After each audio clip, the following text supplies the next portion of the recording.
The meeting that was held on Saturday is a legally binding meeting. Your budget right now is $800,000.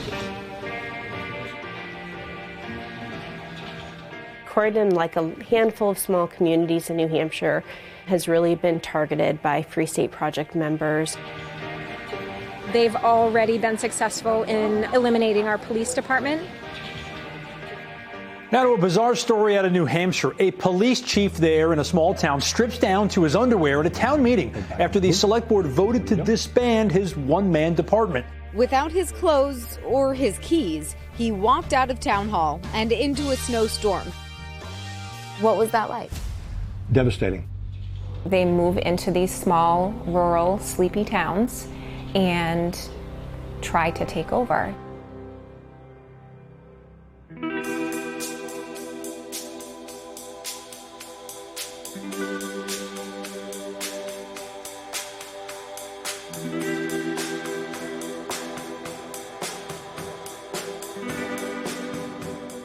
The extreme position and the extreme cut did surprise me. And what do we judge as a success or a failure? Those aren't numbers, those are kids.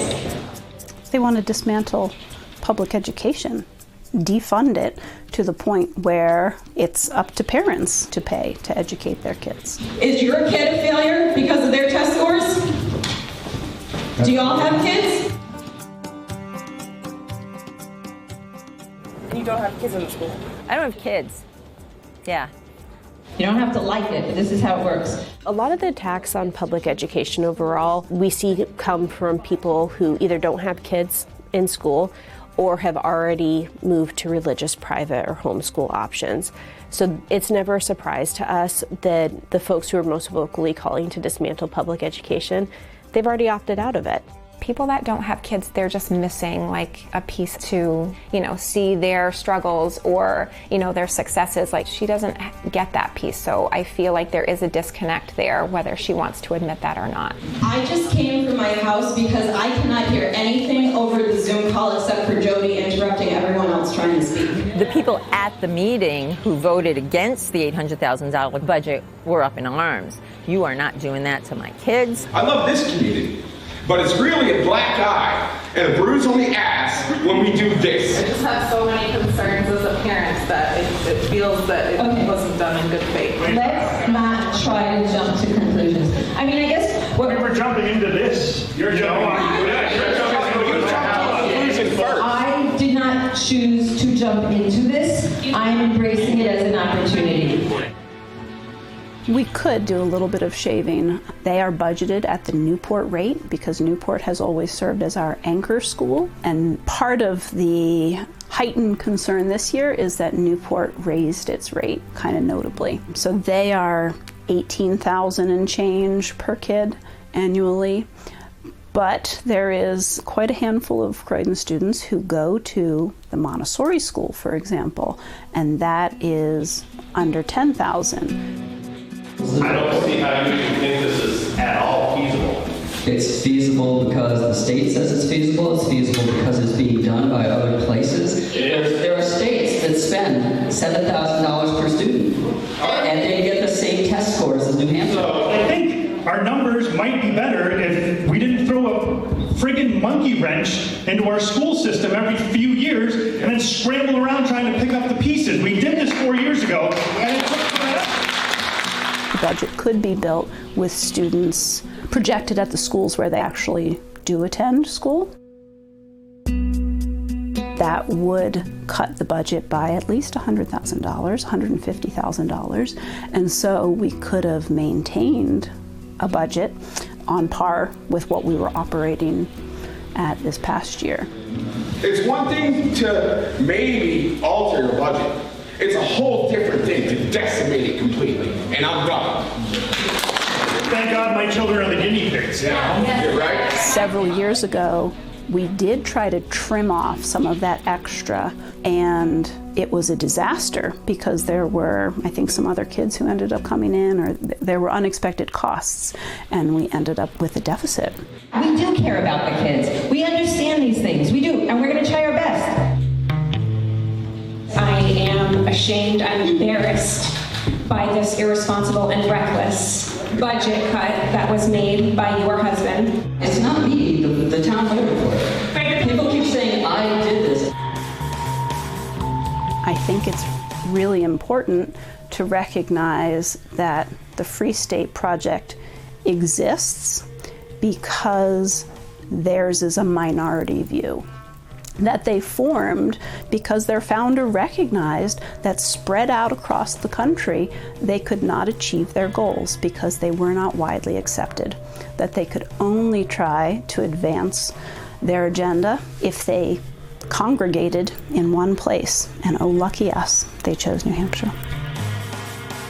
And that was one of the claims that they made in Croydon. 2 Free Staters made this happen. It's like, nope, one made a proposal, and the rest was the town that voted for it. One of the things I wanted to accomplish, and I think I actually have, is that from now on, nobody is ever going to go, it doesn't matter if I go to the town or district meeting. That's for sure. Everybody is going to go to every meeting from now on.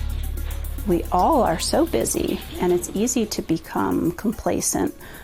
But I think this showed that you can't trust necessarily that the people who are elected or appointed are going to operate in good faith. A lot of the people that attended our meeting have just gotten used to sitting back and letting a small group of people kind of take care of things until this. This isn't just about the money, because academic achievement is not very good right now. I was never happy that we forced this thing on the town and that we had to do something quickly to make it work. I would much rather have had a discussion, except sometimes you have to shock people to make things happen. What I'm saying is, if somebody out here can find something that compels the board to put it to a new vote, we will absolutely do so because we would be compelled to do so. So a demand by the people, considering that there is more than twice as many people here tonight as attended on Saturday. I attended on Saturday and voted against the joke that Ian suggested. Is this compelling evidence? These are family members who are engaged, who go back 3, 4, 5 generations in New Hampshire and the Croydon area. Deceiving, very deceiving, all of this. They care about their whole community. This amount is just so low. It's always sad when you have communities have to come together to respond to a tragedy or an effort to undermine the strength of that community. I won't explain it then. You're not going to believe me. And they've just been targeted by this small group of radicals. You think I'm a politician, but I'm not. Oh, it's because I'm a Free Stater. Great. In New Hampshire, once a budget is passed, it's really set in stone. It's really hard to overturn. So there is an obscure law that says if you want to overturn a budget, you can petition to have a special meeting. They started an organization called Stand Up for Croydon Students, and they got a lot of funding from people, from Granite State Progress and from the Teachers Union, the NEA. So the next step is at that special meeting, we had to have 50% of those registered voters attend and vote. And we have never, even in presidential elections, never had that many people come out and vote. It's really amazing to see everybody here and just to see the turnout. We're here to vote on this money and to restore this budget to save our public school system. The intention of our petition was to restore the originally proposed budget of $1,705,496. It's going to be a ballot vote. If you are supporting the $1.7 million budget, you put the yes in the box. If you're opposed to it, you're putting the no vote. We had a line of, probably 75 people at any given time out the door waiting to check in. The final vote was 377 yes.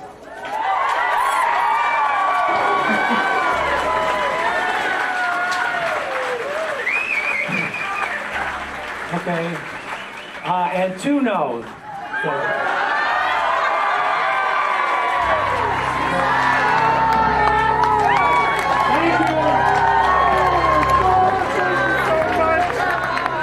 I felt like my faith in humanity was restored. I literally left the meeting and, had my arm hanging out the window waving to all of my neighbors as I went by. I just felt so much pride. We made a statement beyond Croydon to the region, the state, the country, that Free Staters do not rule, and that we care about our kids, we care about the value of public education to the greater good of the community. Majority rule is majority rule. So good, so they get their budget. It looked like the whole town showed up and it was a landslide and absolutely everybody except those two people were in favor of the $1.7 million budget. But no, 40% of the voters stayed home. The people that it's worst for are the kids, who are going to go through another year of completely substandard education. And we're spending too much money on it. The taxpayers will get over it, the kids won't. Something historical happened today, actually, and I'm going to get so emotional.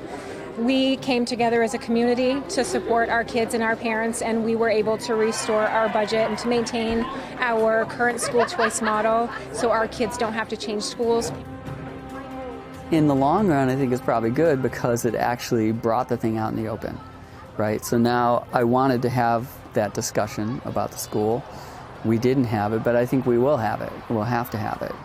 I noticed that you had resigned from your seat, and can I ask what happened? What was that decision about? Was it about this school? It was related to it. I don't know what to say.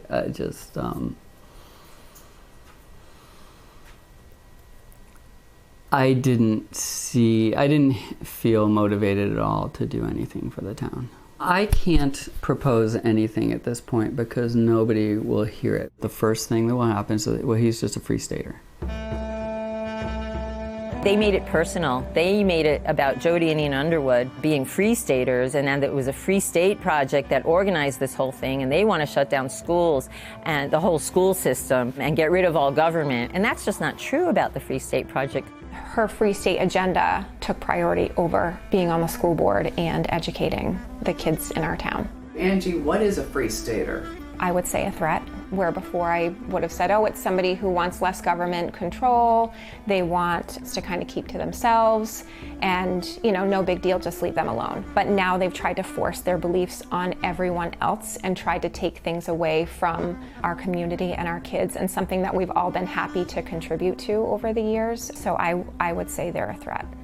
Granite Staters are standing up to oppose it, but we need to be more vocal and we need to show up in more ways to make sure that this does not become our future.